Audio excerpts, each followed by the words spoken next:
বাৰু হয় এই আপুনি এই সপ্তাহৰ ভিতৰতে মোৰ কথাষাৰ ফাইনেল কৰি জনাব ঠিক আছে এই নাই তেনেকুৱা একো কথা নাই এই নহয় এই আমাৰ ল'ৰা ছোৱালী কেইটাই এই নাটকৰ বাবে গোটেই প্ৰয়োজনীয় যোনখিনি বস্তু লাগে সেই বস্তুখিনিৰ তালিকাখন মোকে দায়িত্বত দিলে বোলে এই বস্তুখিনি তুমিয়ে মোক যোগাৰ কৰি দিবা এই ময়ো বোলো ক'লো এই জীৱন গাই থাকোঁতে তহঁতি চিন্তা কৰাৰ কোনো প্ৰয়োজন নাই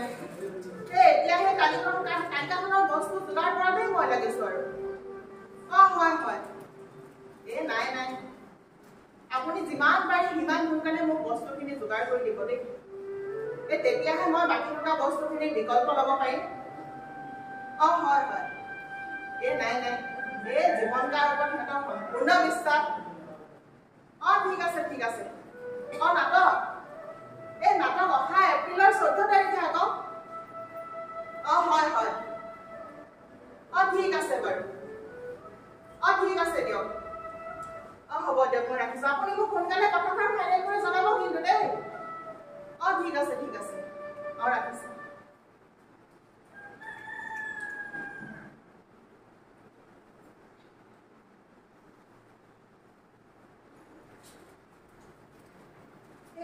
ল'ৰা ছোৱালী কেইটা ইমান দেৰি অহা নাই নাটকলৈ বাৰু মাজত আৰু কেইটা দিন আছে এই ইহঁতি কি নাটক কৰিব ইহঁতিহে জানে আৰু দেই এনেকৈ নাটক নহ'ব কিন্তু দেই ইহঁতৰ ৰেছপনচিবিলিটি বোলা বস্তুটো অকণমানো নাই তহঁতি আহিলি হাতত পিন্ধা ঘড়ী কেইটালৈ চাচোন কিমান দেৰিকৈ আহিছ এনেকে তহঁতি কি নাটক কৰিবি এনেকে নাটক নহয় ফাইনেললৈ আৰু কেইটা দিন বাকী আছে এনেকে নহ'ব দেই অলপ দায়িত্ববোৰ ল'বলৈ সি অলপ ৰেছপনচিবল হওক তেতিয়াহে হ'ব দেচোন জীৱন গাই অলপমানহে পলম হৈছে কি অলপমান পলম হৈছে অলপ দেৰি আখৰা কৰি তহঁতৰ দুজনী যাওঁতে আকৌ ঠেং দাঙিব হ'বই আৰু এই নিকিতা ইহঁতৰ এতিয়ালৈকে দেখা দেখিয়ে নাই এনেকে হ'লে নহ'ব নহয় এই দায়িত্ববোৰ ল'বলৈ শিকিব লাগিব তেতিয়াহে হ'ব দে জীৱন গাই দায়িত্ব কেৱল নাটকৰ ক্ষেত্ৰতে নহয় ঘৰখনো প্ৰতি দায়িত্ব আছে তাতে বেমাৰী মানুহ এটা অসমীয়া থাকে মাজনী বেমাৰী মানুহটো অসমীয়া থাকে তাতে আজি পুৱা মই ঘৰৰ পৰা পাইছোঁ নাটক চাটক বুলিয়ে ঘৰ চৰ এৰি দিম নেকি কিবা মই তেনেকৈ কোৱা নাই নহয় তই ভুল বুজিছ তহঁত গুৰু যে আৰু কি কথাবোৰ লাগি আছে নহয় এনেকৈ কৰিলে নাটক হ'ব নেকি আমি প্ৰেক্টিছতে ধ্যান দিব লাগে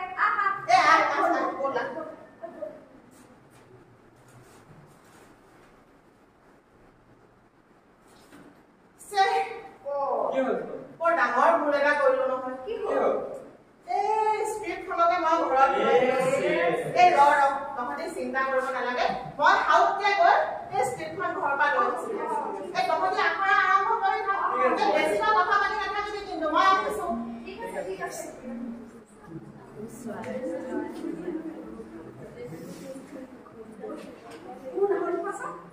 ইমান ধুনীয়া লাগিছে আমি পিছতাকে বনাই ল'ব আমি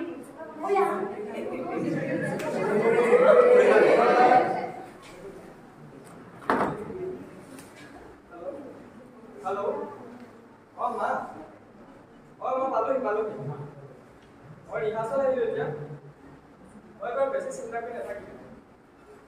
দেউতাক সময়মতে ঔষধ পাতিখিনি দি থাকিবি এইবাৰ দেউতাক ভাল ডক্তৰ এজনৰ ওচৰত দেখাবগৈ লাগিব হয় তই বেছি চিন্তা কৰি নাথাকিবি দে মই তোক গৈ পাই ফোন কৰিম দে ঠিক আছে বাৰু হ'ব দে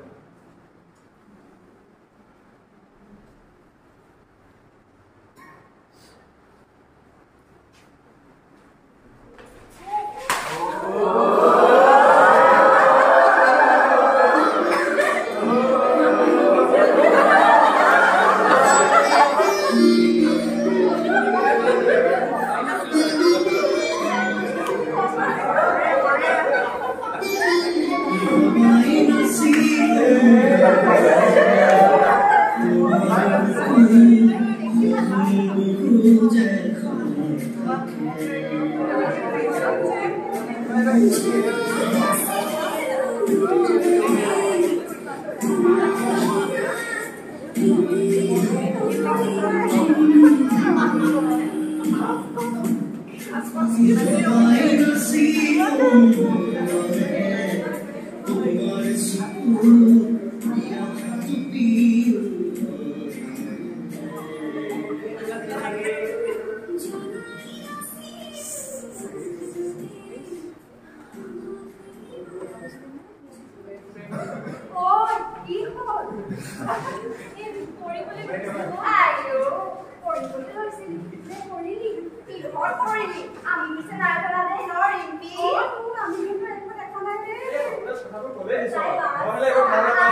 আৰু কেনে বাকৈ যদি তাই কথা নকয় লাই লেচাইটো আনি জেলেঙাত বান্ধিবি চাৰি কটা ঘাট নিমখ ছটিয়াই দিবি গাত গৰম পানী ঢালিবি আৰু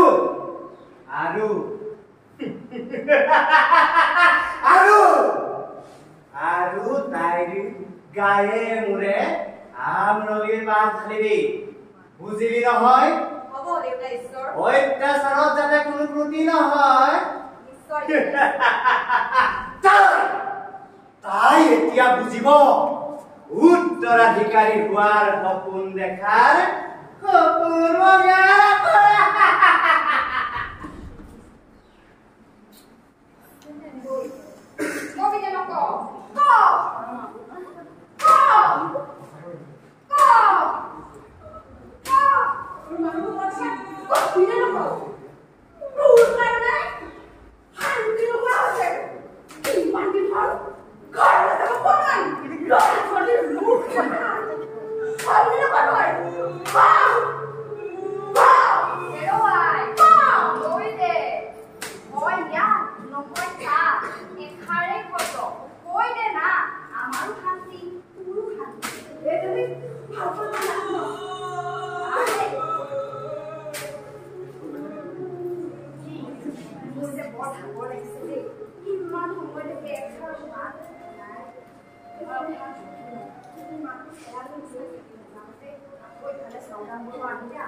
Yeah.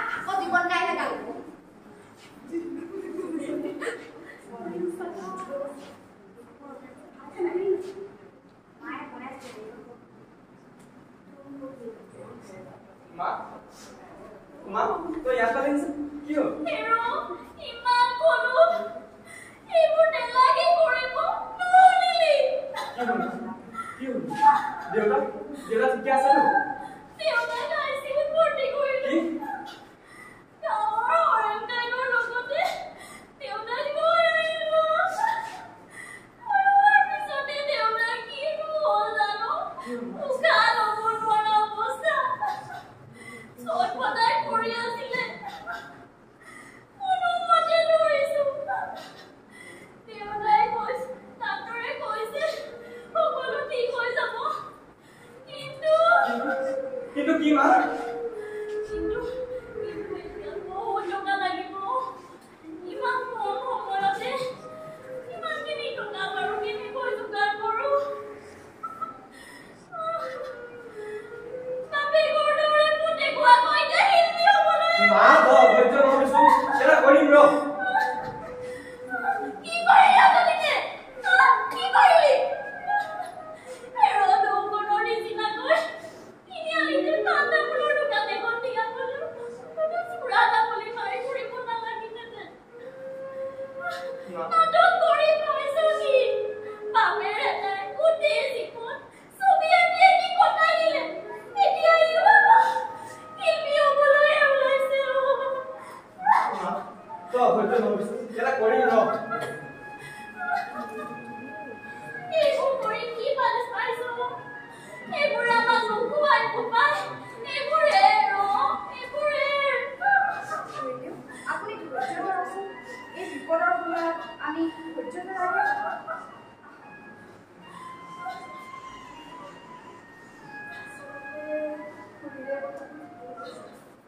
শিল্পী হ'বলৈ হ'লে মানুহে কিমান কষ্ট কৰিব লাগে মানুহে নুবুজে হেৰো ছবি এখন আঁকিব দিব তাৰ বাবদ বিপদ ধন্যবাদ সম্বৰ্ধনা এইবোৰ আমাক লাগিবই এইবোৰ আমাৰ কাৰণে আশীৰ্বাদ কিন্তু এইবোৰে জানো আমাৰ জীৱনটো চলাব পাৰিম তই ঠিকেই কৈছ জান ইহঁতে কয় বোলে ইমান পঢ়া শুনা কৰি নাটকহে কৰগৈ কিন্তু কোনে বুজাব তেওঁলোকক গাঁৱত মোৰ কথা ওলালে বোলে কয় ইমান পঢ়িলি MA পাছ কৰিলি কিন্তু নাটক চাটকে কৰি ঘূৰি ফুৰ চাকৰি বাকৰিটো খবৰ নাই হেৰো নাটক কৰিছো চাটক কৰা নাই নহয় এপিনে বন্ধনৰ পৰা লোন লৈ দোকানখন খুলিছো সেইবোৰ চিন্তা আছে নাটক ভাল পাওঁ নাটক মোৰ নিচা পইচাৰ বাবে নাটক নকৰো নহয়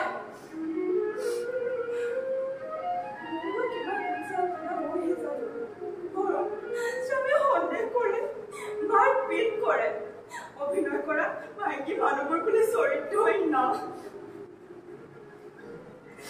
সমাজৰ মুখলৈ চাই কৰি একো নকওঁ কোনে বুজিব ভাল পাওঁ অভিনয় তথাপিও আমি কৰি আছো দৰ্শকৰ আমোদ প্ৰমোদৰ বাবে আমি সৰ্বোচ্চ দিব লাগে কাৰণ আমি শিল্পী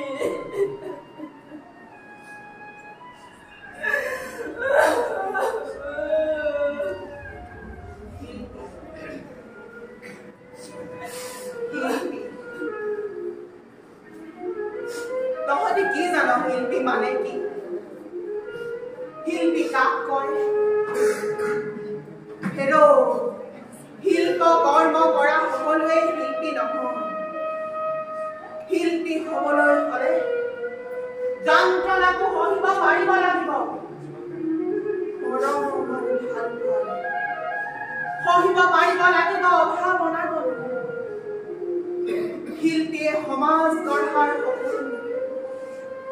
শিল্পী সুন্দৰৰ জ্যোতিপ্ৰসাদে কি কৈছে শিল্পী মোৰ তিনিও কালৰ অতীতৰ বৰ্তমানৰ আৰু অনাগত ভৱিষ্যত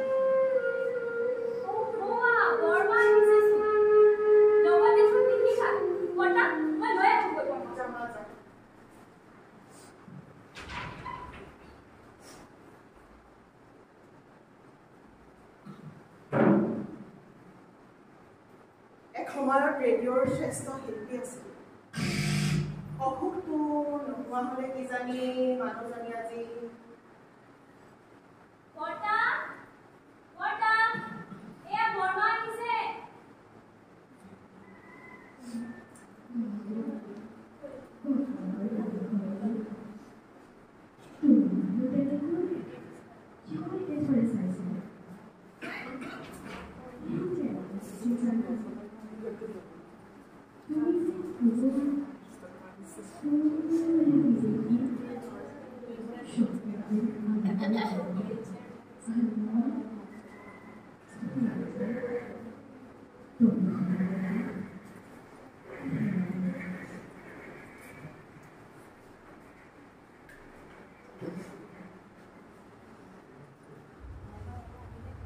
তুমি পালা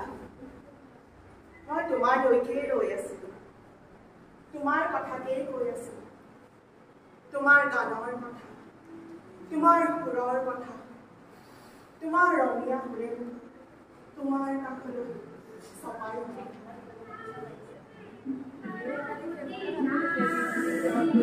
Happy for this,